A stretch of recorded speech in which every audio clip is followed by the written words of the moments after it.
Hey guys, welcome back to Serial at Midnight. My name is Heath Holland, and I want to set up the conversation that I'm about to share with you. This is a discussion with Todd Sokolove, the Executive Director of Global Brand Marketing at Paramount. But it's also important that I tell you that this is in no way affiliated with Paramount. Todd is not here representing Paramount. Todd is here as Todd.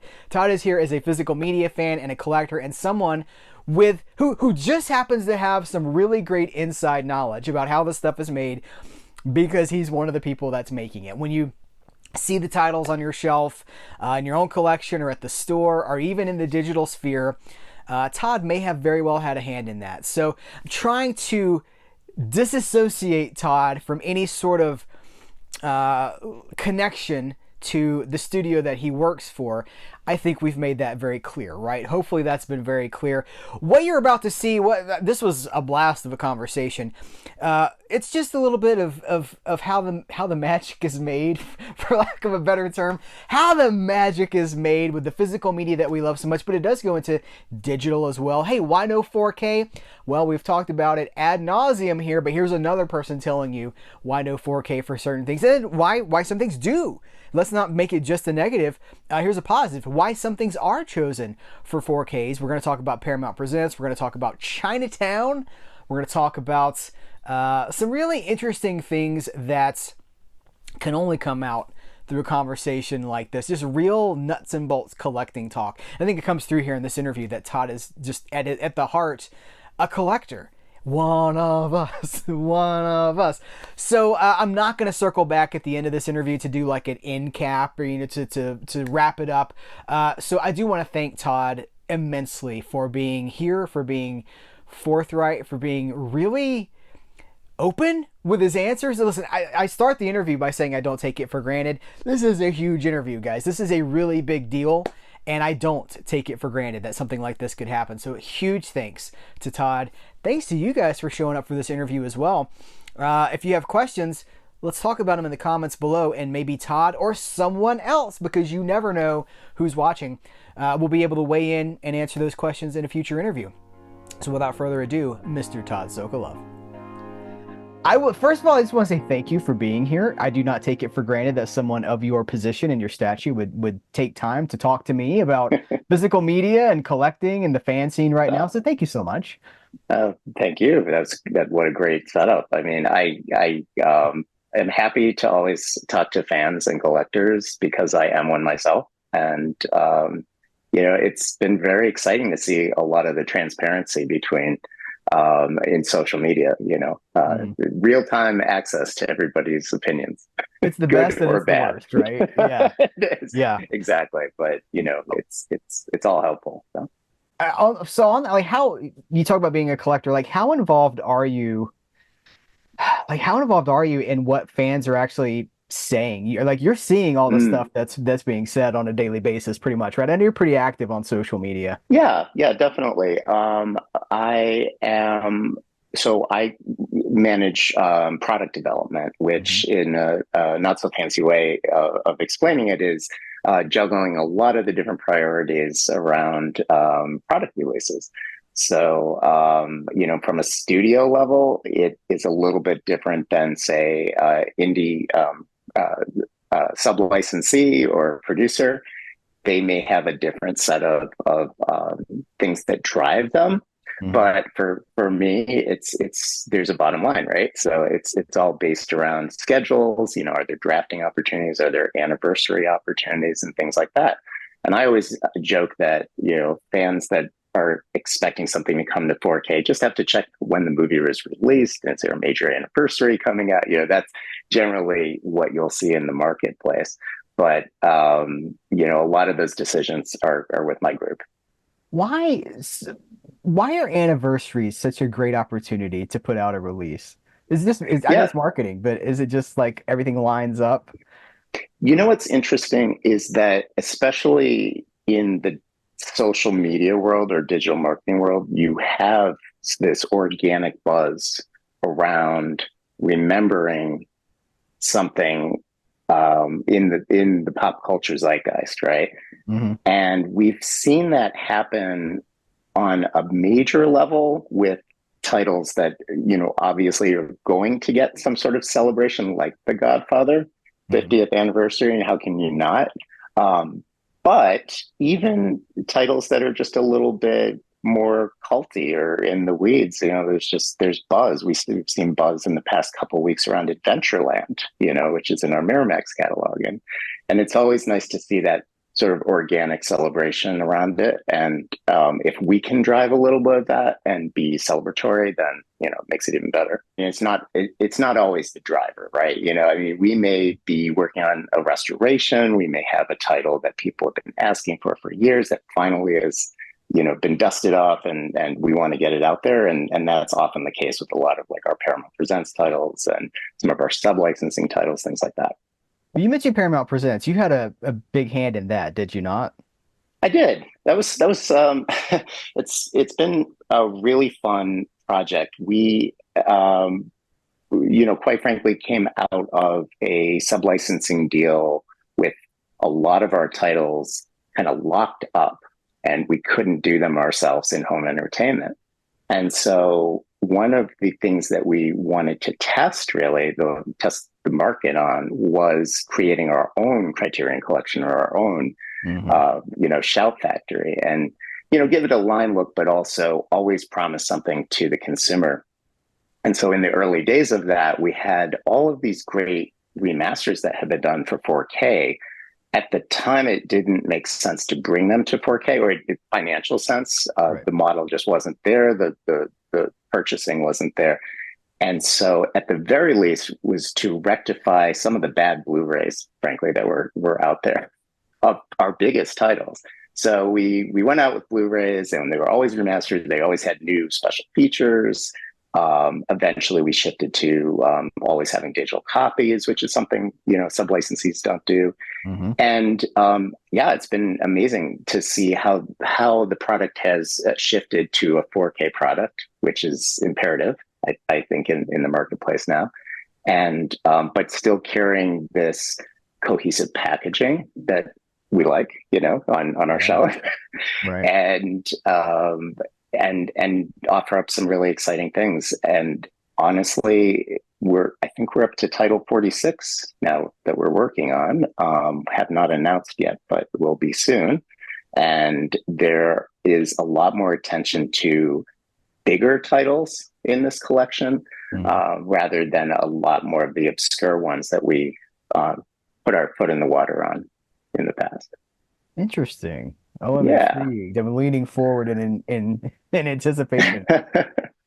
You mentioned 4K, so let's go down that alley for a little bit, because Sure. 4K has become such a really important part of the marketplace, but it's also like it's a Yeah, small part of the pie, but it feels like it's the loudest audience. They're the angriest. I feel like the 4K it audience is the is. angriest. Yeah, they're definitely the pickiest. It is a still in its infancy as Hmm. a format, Yeah. but given the general day to day of sales, it's still a challenging format. Hmm. It's not the format that drives purchases, unfortunately, still. But there's also really kind of the grim reality that might be the final format, right? Like this may be it for physical, uh, especially at least to be affordable to consumers. And though the technology may get there, it's very unlikely that it would be in a home entertainment sense. So Can you 4K follow? Oh, hold is on. So let's really the, follow up. Let's yeah, chase that, because there are people, I hear this yeah, all the time. 8K's coming. 8K. Wait, don't buy this on 4K. Wait for 8K. I'm like, guys, 8K's not, there's not going to be an 8K disc format or, I don't think so because look, with every format, the audience has shrunk, right? The novelty has gone away, and we live in a time of just instant access to so much on streaming and digital transactional. And the grim reality, as you know, is that the that's still not the full catalog of titles that were available in physical, and there's so many titles that have been lost because of that.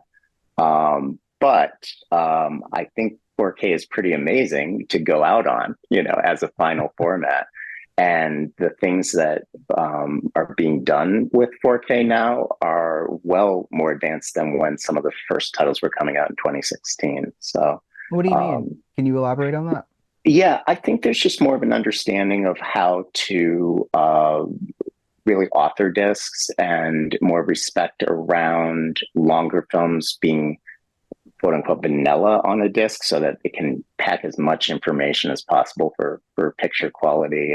And I'm in no way going to pretend I'm an expert in top tech, but I've appreciated that at least where I am, the standard is really, really high for picture quality and bit rate. And Hmm.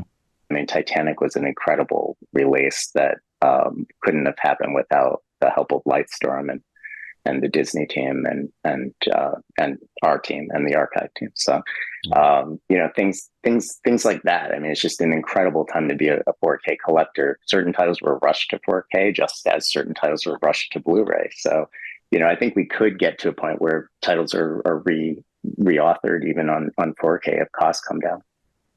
So, talking about catalog titles, Yeah. when I see something, okay, here's an example right here. When I see the 10 star Ah, from yes. Arrow, you made the call on that? You're like, let's license certain things out to different departments. Is that correct? I did, yes. I mean, there's a lot of folks that go through, it goes up through. Sure, Certainly, I sure. can't just say, hey, let's do it. That's part of But what you do, right? I mean, that's part of your. yeah, so yeah, when I came in, I just realized that there were a lot of titles that weren't being Mhm. exhibited on physical home entertainment. Tin Star's one that had a DVD, but I think at that point it was probably like out of print and moved into MOD. Yep. You know, a lot of titles go into the MOD service just because the demand is not as high, and the transfer probably is just inferior in terms of Yeah. capturing the you know the original film negative. So something like the Tin Star is not a title in particular that we had been working on, or potentially was a title that we had been working on, and it just made more sense to give it the Arrow Films treatment and to Hmm. sublicense it. And so we've worked with a lot of different sublicensees internationally to make sure that we have opportunities to get the title out there, but also that it's profitable for us as Hmm. well. So it works out both ways. You know, I do a lot of Kino Lorber coverage, and Yeah, The Paramount presence, for lack of a better word, in every month of Kino Lorber releases is massive. And yeah, I just wanted to say thank you for putting catalog. Listen, because as a guy that loves the yeah, deep cuts, I mean, listen, we all yeah. come to movies through the mainstream. We all come through Sure. Titanic, right? But then later, you want the deep cuts, you want 10 star, and you want Yeah, all these like 1935 absolutely. movies that maybe Yeah, have fallen off the radar. And the fact that those are being used, that they're being put out there, that they're being restored, and they're not being. The fear for a movie fan is that these movies die in a vault, right? So yes, yes, that's definitely. not happening, and I want to thank you for No. that. Oh, thanks. I mean, I can't take full credit for it because certainly it, is part of making sure that the titles that are receiving like preservation transfers, Mhm. there's all the archival work that's done by Paramount internally is really astonishing. Anytime you see any of these releases from Kino Lorber or from Arrow or Vinegar Syndrome, just know that they are involved with the process and they're approved vendors, and so that's very exciting to know that this movie was saved from only existing on sometimes VHS, Mhm. maybe even never in home entertainment before finally making its way to a collector's shelf.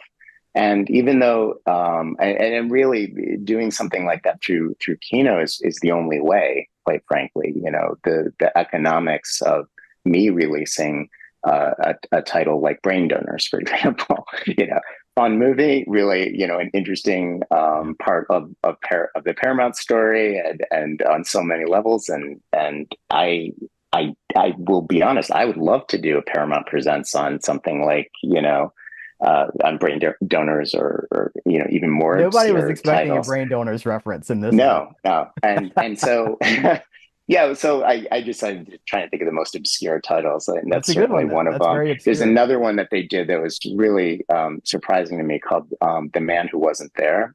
Oh no, is it "The Man Who Wasn't There"?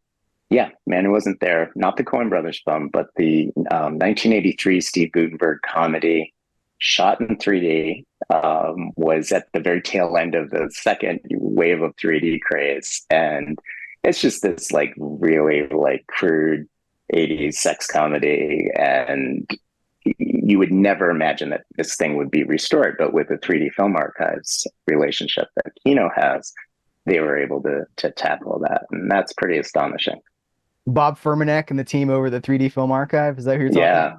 Yeah, Yes, love those exactly. guys. And I believe they're working on a title right now. I think he's done a video about it.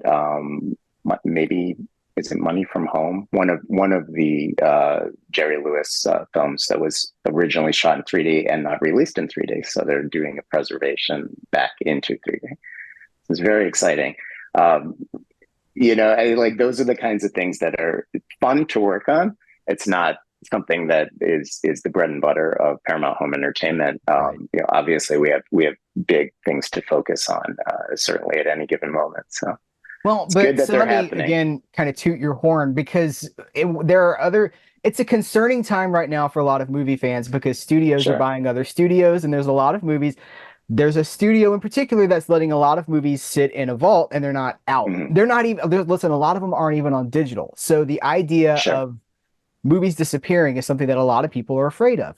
And it makes Yeah. me feel good to know that you're walking the balance. You're like, okay, the big mainstream films that are going to sell, you know, tens of thousands or 100,000 or more copies versus the Yeah. smaller ones that the brain donors for that's a very Sure. niche thing. It makes me feel good to know that both of those are being served. Well, I would say that the marketplace has definitely created this opportunity for classic films to make their way to physical for the purpose of archive and collectors. It's not always driven by commerce, and the sub licensees have a different economic model that can actually pull off doing. Kino has a great output of Mhm. definitely over 10 titles a month.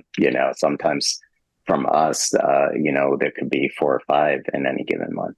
And it's exciting to see, Kino, I believe, was the first to dip their toe into the 4K realm with big titles like Silence of the Lambs, for example. And we were a little hesitant to do those types of deals, but then obviously when Criterion is starting to put out 4K and then Vinegar Syndrome and Shout and everything, it's really kind of saving the home ed marketplace because it is becoming a collector's market.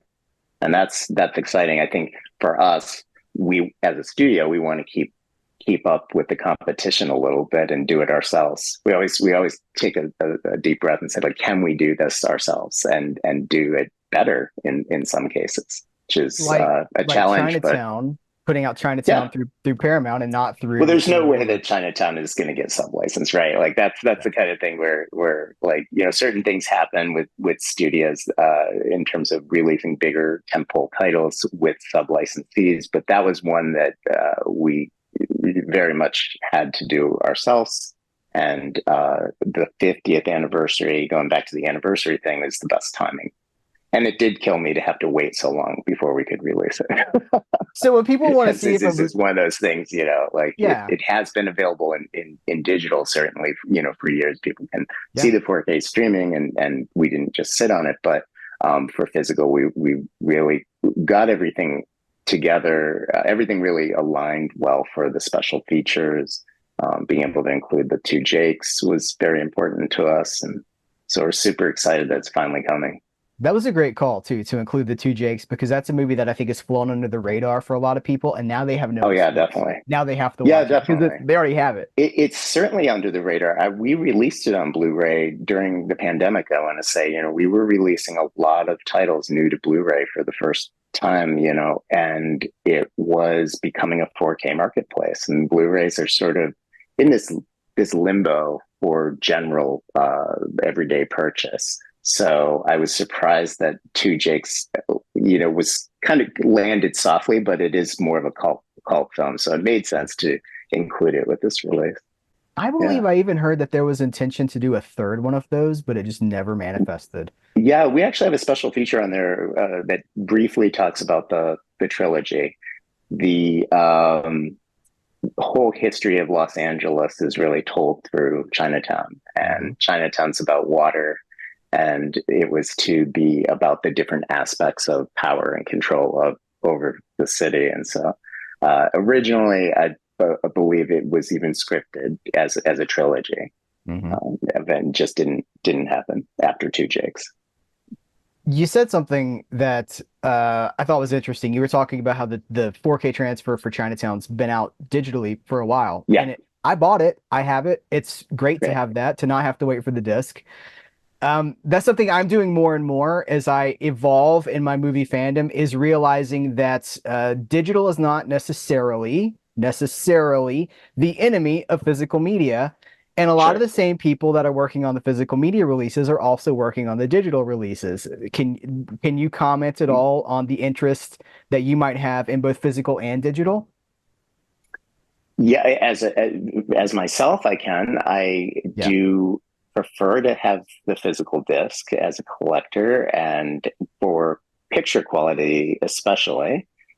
I see the difference. I don't think everybody does. I think the ownership of titles in the digital space is generally for the convenience of having it, Yeah. on the go.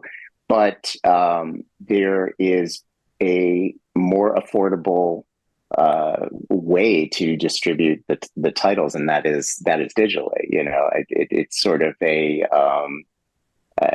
as my point of view, at least for what I do, is that if a title is cleared to go live digitally for transactional, we need to get it live because Mhm. it's part of the availability. Having more titles out in the marketplace. You'd be surprised. There are a lot of. I'm sure you've done videos on this in the past. Really big titles from our childhood, especially, but even certainly classic cinema, golden age of Hollywood, that are not available at all, even on digital. And Right. so those opportunities to finally bring them to digital come about very often. And a lot of it has to do with music clearance, Hmm. original contracts that didn't define the home entertainment situation further than physical discs, and in some cases, physical tape. So once that can all be rectified, we can bring the titles out and give you like examples. We brought hundreds and hundreds of titles out in the past 5 years alone from Paramount. One of them was My Fair Lady, Best Picture winner, had not been available until 2 years ago. Better Off Dead, amazing, cult classic 80s comedy. And we're currently working on Foul Play, which has only been available on physical media. We brought it to Blu-ray for the first time a couple of years ago, but finally got the music cleared on that. So, it's still. I think the digital offerings are not as flashy, certainly, as having something with all the packaging and bells and whistles, and certainly picture quality. But it is pretty cool to see that catalog is being treated well in the digital space. For me, I feel like it's everything. It all works together. A movie fan Yeah. wants access to different things in different places, and I love that I can have Chinatown in 4K before I have the disc. I mean, that was great for me to be able to have that movie. Something that, listen, I'm going to ask this question. You don't, if you can't follow me here, then that's okay. But I want to ask it. People are saying to me fairly regularly, well, the studios want you to own nothing and be happy. They really think that there's a Mm. war between they think that there's a war between physical and digital, and Mm. I don't see that there is. I see that they're two Well, different markets. I think you have to kind of define it digital as being either streaming or because I think most of the noise is around streaming services, Yes. right? Things Yeah. come on and off of streaming services all the time. When I say the word digital, I'm speaking specifically for EST or iVOD, buy or rent. And that falls into my group because that's home entertainment. Whereas streaming is something that's licensed out through more of a general traditional what used to be television, right? Right. And yeah, there's no it's no secret that titles come in and out of many different services. So all the more reason to really to purchase your copy in digital transactional, so you just at least know that you have it. But taking it the next step further with physical, you're Hmm. right. I mean, the noise is that studios may take this away from us. And there certainly are examples of that happening, because there are things that are beyond anybody's control. I don't think there's any evil agenda, certainly, but it is unfortunate to the collector or the fan, because it generally comes off as bad business. And that's definitely not any kind of like evil, nefarious plan behind it in any way. Yeah, I see a lot of confusion when this comes up because people will say, "Oh, but they think that digital transaction, or like buying something through Apple, what Yeah, even is it now? It was iTunes, now it's Apple TV, I guess." it's Apple TV, yeah, the Apple TV store.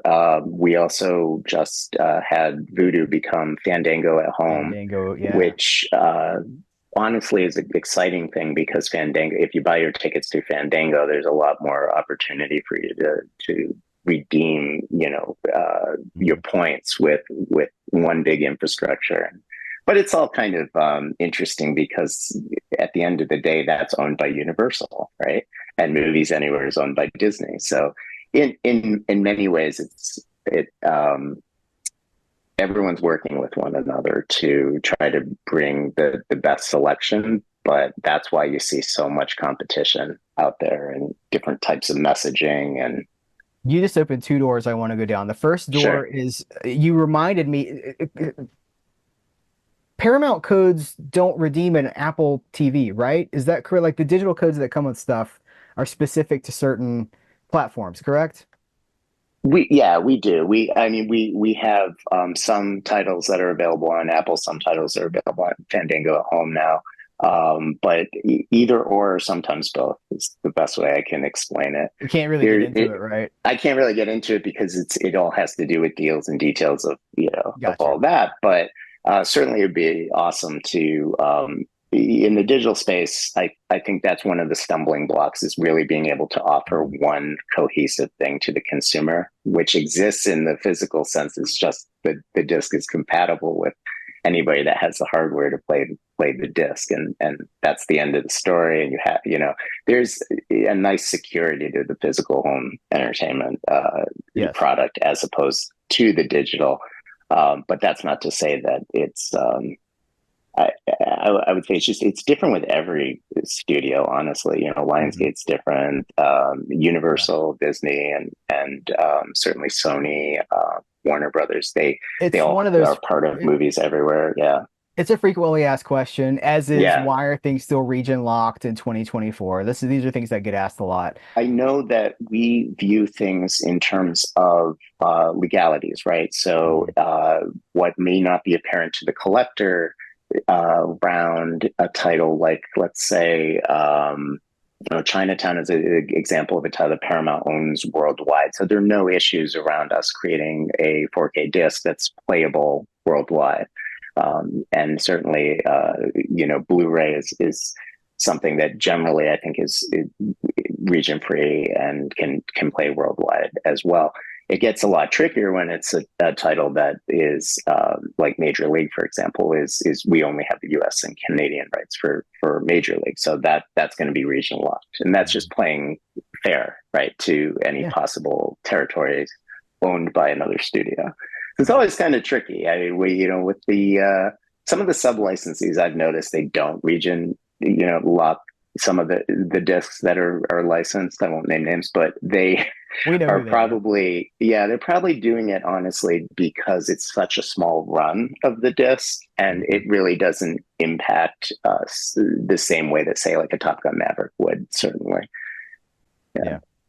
Yeah. The other thing that you brought to my mind, you were talking about studios cooperating on the digital sphere. Do you Mm. foresee a time when you said that, I thought about Universal and Warner Brothers with the studio distribution services thing. Do you foresee a Oh, yeah. time when maybe more studios will continue to work together to do projects that, I mean, I don't even know what that would look like, but as the market continues to change, do you see collaboration as a possibility in the future? I think so. I mean, just know that there's a summit, right? Hmm. A group that brings everybody together, and we just had a interesting meetup a couple months ago. I'm certainly in touch with all my colleagues at the studios, and whenever there's an opportunity to work together, we do. Especially when you have franchises that are spread across different studios, or you have split rights. Almost Famous is a great example of a title that like we worked with Sony very closely on because we had U.S. and we had domestic U.S. Canada, and then internationally they wanted to release, and it all came together as one great product at the end of the day. And those are the big opportunities. I think outside of a title by title opportunity, it really depends on where the business is going. I think the only equalizer are the sub licensees where they can take product from other studios and put them into a cohesive, line, look, or feel, and that's very fun for film fans and collectors. But at the end of the day, you're talking about something that's curated versus something that is like a distribution strategy, and it remains to be seen. I haven't, your guess is as good as mine. That's like a big future of home entertainment kind of question. Well, I am Yeah, thinking about the future of home entertainment. I'm kind of curious what yeah. you think about the future, knowing you can't Mm. get into any details, but I'm just curious. People have I been would. predicting the death of physical media for about 20 years. So, Yes, exactly. I mean, that's the thing, like there is always some sort of pessimism about anything really, but in terms of physical media's death going on for 20 years, that is very much part of Blu-ray not being as big as DVD, and DVD not being as big as VHS, and you can throw in Laserdisc didn't work, and all these different things that were benchmarks to what home entertainment was, as opposed to viewing home entertainment as evolving to something different. And I think if anything, it will just evolve to something different. It's not going to go away. Certainly, companies that sublicense our product are devoted to doing it for both commerce and art, and hopefully the studios feel that there's enough of a juice from the squeeze of doing it that it'll continue as well. So, it's no secret Disney's out of the game now. But how exciting is it that Sony has jumped in and is potentially going to dive into the catalog and certainly handle a lot of the inventory, so that it just doesn't disappear completely. I think that's not an ideal evolution. Certainly, I mean, I see your Disney Movie Club Blu-rays up there. oh yeah. That's like I think that's a great example of something that yeah, get them before they're gone, sort of thing, because we at least had it for a little while. But who knows what the future could bring? Will it be will it be just a handful of like Kinos and Vinegar Syndromes and things like that are doing product? Potentially. I think wherever there's a deal to bring things to physical home entertainment, it's still going to exist. There's definitely also this comparison to the vinyl comeback, and I don't think it's the same yet. I mean, it's possible that we could have physical media day in the future. That would be wonderful. And do, special editions of classic releases, things like Right. that. But it's sort of we didn't kill the home entertainment industry, right? There's the reason why vinyl is so big is because everything is subscription based streaming. There, Tower Records went away, music stores in general went away, and now the appeal of owning something in physical music certainly is vinyl or collector edition CDs and things of that nature that have been a growing consumer base. So I'm hoping that at least that's the evolution that we get to here in Do you know what's interesting about that, film. about the vinyl comparison, is that Yeah, half of all of the records that are sold to people that don't have a turntable and can't listen I to it. yes, yep, So they're buying it as a tangible thing They'll listen to Yeah, it on Spotify or whatever, but they'll buy it. yeah, And look, it's supporting the artist, which is a good sure. thing, and it's supporting Yep. the label or the company or the studio, whoever. So there's benefits to it, but it just makes me sad that the function of the thing is not being met. Maybe I Yeah. should let that go. I don't know. Well, it's So even sadder if they play it on a crappy, turntable, like yeah, Crosby or something a like that, Crossley, yeah, right? Crosby, yeah. yeah, But I wonder also what the percentage of that purchase is at a concert, for example, because it's sold like merchandise, yeah. and there's certain areas if it's sold at Urban Outfitters, yeah, like that kind of thing. Yes, there's kind of a kitsch, cool value to the vinyl as opposed to us collectors that really appreciate the sound of vinyl, or that something got remastered from the analog tapes and is Yeah. been pressed for record store day like that. That's definitely a different consumer base, and that exists certainly in home entertainment as well. I am seeing the kids though, the youngins they're starting to realize that they've lost a connection. Yeah. I'm seeing YouTube videos about DVD menus, like, hey, remember the DVD Mm, menu? We had this thing and now it's gone. There, people are sure. realizing that when they've switched to just streaming, that they have Yep. lost something. And I think Yeah. that that is starting to grow in popular. I mean, every day, like at least a few times a week, there's an article or a YouTube Right. video about the resurgence or Yeah. here's why you do physical media. Here's why physical media matters. Yeah, certainly. And we have certainly in Los Angeles, it's like a wealth of places you can go to purchase physical media, but it's exciting to see that pop up in different parts of the world. Hmm. It, but I think in the general mass, the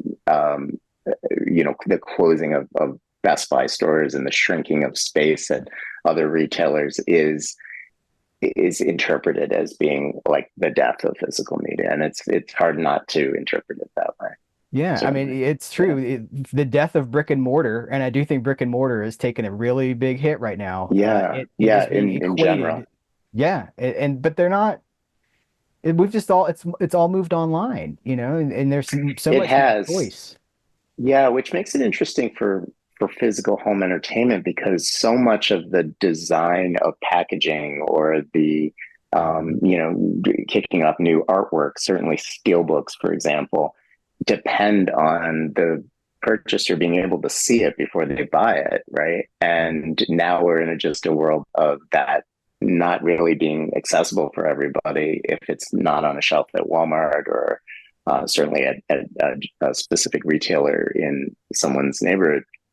So for unboxing videos are our friends. We love when folks Yeah. are doing that, and we love word of mouth, and we try to do the best beauty shots and pack shots and things like that, so folks know what they're getting. But there's a little bit of surprise and delight to it too. I would say, like even for me, like we just got the Once Upon a Time in the West samples in, and it's like, oh, this is it's a crime. This isn't on a shelf at Best Buy, but Right. that's a whole other story. One of the things I'm curious about is TV stuff. There's been, Mm, I know you don't necessarily you work with catalog films, and I know yeah, I do. TV is not Yeah. necessarily your would we say your bailiwick, but Hmm.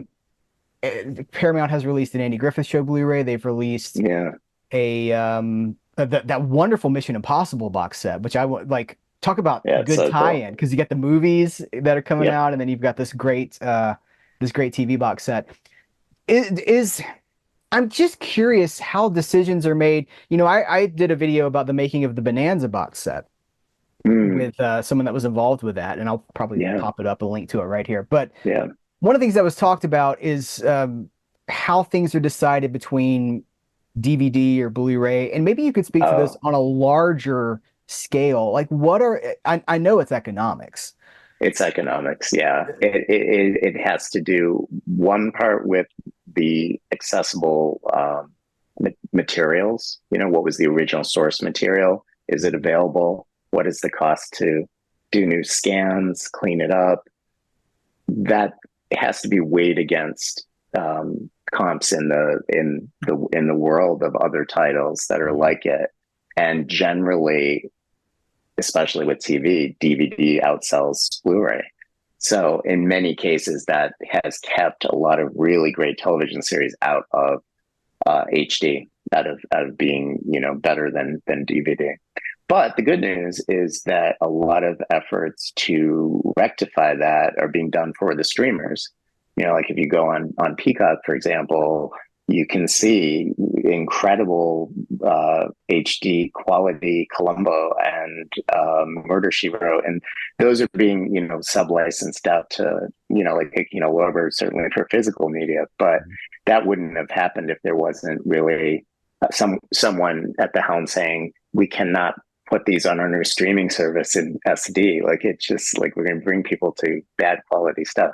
So I would say like if you see something that's been restored like that for a streamer, it's there's probably more being done, to bring it to physical because it's more viable that way. And that's me speaking as a fan. Like I've noticed that quite a bit on a lot of titles, and television especially is prickly with streaming. It's there one day, it's not, and the whole season isn't there. It's just like one season, and willy nilly. So having television on DVD on physical media certainly is even more important, I would say, than some of the film selections that happen. What would you say to the person? Because there are going to be hundreds of people that just heard what you said, and they said, well, if they quit making DVD, everybody would have to buy Blu-ray. I don't think that that's true. I think if you cut out DVD, you lose a huge portion of the revenue that's coming in. Yeah, I would agree with that. You do still have a lot of home entertainment purchasing power coming through that format, and it is in some way a self-fulfilling prophecy because it's never been brought to anything but DVD. But there really is not a large conversion from DVD to Blu-ray and then Blu-ray to 4K. And until that changes, until maybe there's that sort of evolution, it's just not going to happen. I think we've been very lucky to see a lot of great television on Blu-ray, certainly. And I would love to see certain things on 4K, personally. But even if it's an episode here or TV or on there, 4K? You'd like to see TV on 4K? Oh, absolutely. But Todd, 8K is coming. Well, just speaking like you can imagine like something like Twilight Zone or, there's so many great filmic television series from the golden age of television that would look amazing on 4K. Well, a lot of the shows that I love that I would love to see get upgraded haven't even gotten to Blu-ray yet. Like I want a Mannix. Give me Mannix on Blu-ray someday, please. The Fugitive. How about The Fugitive? Yeah, absolutely. Have Gun Will Travel. I'm gonna just put that out into the universe and hope that it manifests at some point. Yeah, no, it's definitely you're not alone in that. I've heard that many times. And certainly, usually I say, well, that's not my area. Forward you to the right person. But right. Yeah, exactly. Yeah. Well, listen, I just want to say thank you so much for your time. For your good, open, honest answers. This is a real treat for me. And is there anything else that we should talk about that you want to hit that we haven't covered? Let's see. No, I'd just love to hear from you. Like, what are some of the things that you're excited about with what the studios are doing? Do you feel like it's even though that there's less product coming out, that the studios are respectful of certain catalog titles? I mean, is there at least one surprise every quarter, of a catalog title that's coming out? We always hear the negative. We never hear the positive. There is more coming out than anyone can even get to these days, which is it's literally an embarrassment of riches, which is a wonderful problem to have. Point. Yeah. I mean, what you guys are doing, what Paramount is doing, what Universal's doing with and not just the first party stuff, but also the third party stuff, the things that are going through the licensees. It really blows me away. I mean, my wildest dreams have come true over the last few years, and it just gets better and better. So you did a commentary track for Joysticks, I saw. I did. That's exciting. With Eric Wilkinson from MVD and Jesse Nelson from Diabolic DVD. There's 3 of us on the track. Oh, that's great. That's a great example of a title I never would have thought would get a special edition, let alone Blu-ray and restoration. And honestly, those are the types of titles that I think it's an MG. Who owns that title? I don't know if it Oh, I'm was not licensed. sure. Yeah, Yeah. but it's not something a studio would put out. In other words, so it's Right. exciting to see. And I love the MVD line. I think it's really a lot of fun. Mhm. Certainly surprising us with titles that you would never imagine would make their way to 4K. So That's what we're living right now. Is like the yeah. surprises every single month, and the things that are getting okay, I mean, case in point, I'll go back to the 10 Yeah. star. Not only do we have this beautiful edition of the 10 star, but it's got lobby cards and a Hmm. poster and Yeah. retrospective features. I mean, this is not something that's been on a possibility until the Yeah. last couple of years. Do you think that that helps sell it into the collector, the what we call in the business GWP, gift with purchase? The Yeah. posters, the postcards, sometimes stickers, magnets, things like that. I think the value added material is definitely a consideration because people will say, I don't want to buy this disc if it's bare bones. Knowing a lot Yeah. of them are never going to listen to the commentaries. They're never going to Mm. hang up those posters, but it's the idea of getting something extra for their money.